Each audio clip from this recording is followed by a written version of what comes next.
when the Islamic warrior Saladin conquered the Crusaders and took control of Jerusalem, all right, he entered into an agreement that the Muslims would protect the Christian churches.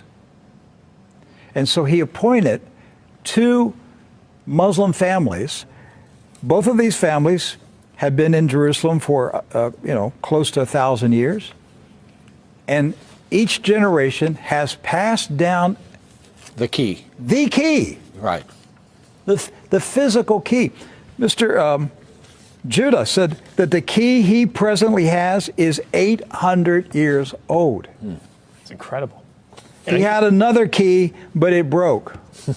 And this is a Muslim. I mean, yes. N.W.O. Judah is a Muslim. And he said it's a great honor for a Muslim to hold the key to the Church of the Holy Sepulchre, which is the most important church in Christendom.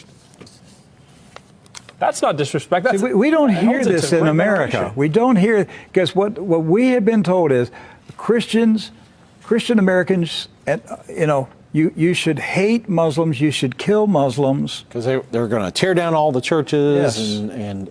and basically just ransack them and everything else. But here we have 2 families that for nearly 1,000 years have actually been watching over Christian churches. That's right. So who planted into our minds here in America that we should hate and kill Muslims?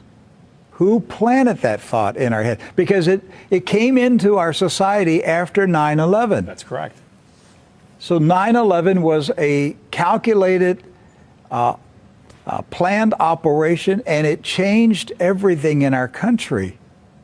And so we were saturated with media propaganda, which who owns the media in this country? So we're saturated with this media propaganda. You Americans, you need to hate Muslims. You need to go to war. You need to send your sons to go kill Muslims. All right? And yet, when you go to the Middle East, you find out that the Muslims, like Christians, are taking care of Christian churches. Yes. Do not hold animosity against Christians or Americans, except in the case where Americans are pushing for war in their countries or trying to take their land. So they've lived together. They've lived together for centuries and centuries. Jews, Christians, and Muslims have lived together for centuries. They were buying and selling. They were trading. They were doing business together. They were building houses next door to each other for centuries. And it didn't change until the Zionists came. Now, see, you say, wait a minute, I thought Zionists are Jews. Not all Jews are Zionists. And not all Zionists are Jews. Right. Zionism is a political movement. Yes. Right. It's an ideology. Yes. Not an ethnicity. And so when the Zionists came to Jerusalem and Palestine, basically in the 1920s and 30s and 40s, all right, they came to agitate. They came to infiltrate. They came to seize control. And so they formed paramilitary groups, like Irgun. And that's where Ariel Sharon and Menachem Begin, and these guys were young terrorists. Yes. That's right. And so there's where the hatred started to come in.